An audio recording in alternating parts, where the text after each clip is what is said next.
অনেকে আমাকে দেখলে বলে, হুজুর আপনি এত ওয়েল ড্রেস আপ পরে থাকেন কেন? অনেক ওলামায়ে কেরামরা ওয়েল ড্রেস আপ পরে থাকে, খুব সুন্দর করে পরিপাটি হয়ে থাকে। আমি তখন বলি আল্লাহু জামিল ইউহিব্বুল জামাল, আল্লাহ সুন্দরকে ভালোবাসে, তাই সুন্দর হয়ে থাকে।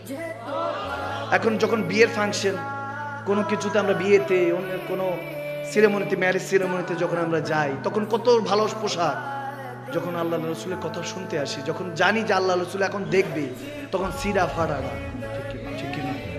এটা করা যাবে না।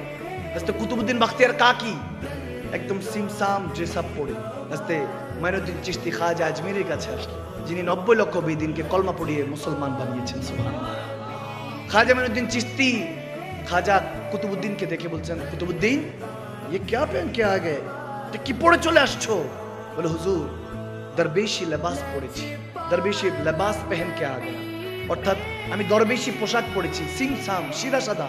নবীজি যেমন পড়তেন সিমসাম, কোনো রকমের কোনো সাজসজ্জা নেই, সুন্দরভাবে পরিপাটি থাকতেন। আমার নবী কোনো অগোছালো ময়লা থাকতেন না, নাউজুবিল্লাহ, সিমসাম থাকতেন নবীজির মতো। তখন খাজা মাইনুদ্দিন চিশতি বুঝাচ্ছেন, খবরদার, নবীজির জামা মোবারক জিসমে যে পোশাক লেগেছে ওটা সুতা যেটা আছে, পুরো জামাও না, একটা জামা মুবারকের একটা সুতা কুল কায়নাতকে কোটিবার বিক্রি করলে 18,000 মাখলুকাত 80,000 আলমকে, 80,000 আলমকে কুল কায়নাতকে কোটিবার বিক্রি করলো, আমার নবীর সুতার একটা দামের মূল্য হবে না, ঠিক কি না?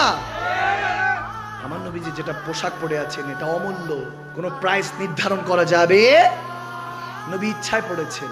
এই জন্য বাদশাহ নবী, কুল কায়নাতের শাহেনশাহ নবী নিজে সিমসাম থেকেছেন, যাতে গরিব মনে না করে যে নবী শুধু ধনীদের, গরিবদের না। আর সুবহানাল্লাহ পড়বেন না আপনারা?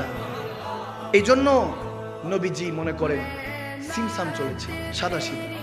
তখন বলতেছেন খাজা মাইনুদ্দিন চিশতি, কুতুবউদ্দিন अगर दरवेशी रखना है अंदर रखो और बाहर शहनशाह नबी का बादशाह बनो।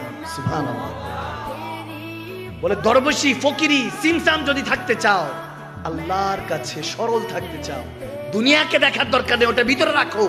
আর দুনিয়ার বাইরে তুমি যেহেতু আলেম, ওয়েল ড্রেস আপ পরে থাকো, বাদশাহ শাহেনশাহ নবীর বাদশাহ উম্মত, এমনটা দেখো যাতে জামানার বাদশারা, জামানায় দুনিয়ার প্রাইম মিনিস্টাররা তোমাকে টিস্যু পেপার মনে না করে, ঠিক কিনা? এটা মাথায় রাখতে হবে। এই জন্য বললাম আল্লাহু জামিল ইউহিব্বুল জামাল, সবসময় সুন্দর ড্রেস আপ পরে থাকবেন। কে কি বললো যে মাথায় কি পরছেন, এটা কি টুপি, এটা এরকম কেন, আপনার জামা এরকম কেন? সুন্দর থাকবেন, সবাই থেকে আলাদা থাকবেন, যাতে হাজারের মধ্যে যে স্পেশাল তাকে তো আমরা চিনি, 1000 নয় লাখের মধ্যে যাতে আল্লাহ চিনে নেয়, ওই যে ওটা আমার বান্দা। আল্লাহ আমাদেরকে বুঝদান করুক, আমিন বলেন। আল্লাহু জামিল ইউহিব্বুল জামাল।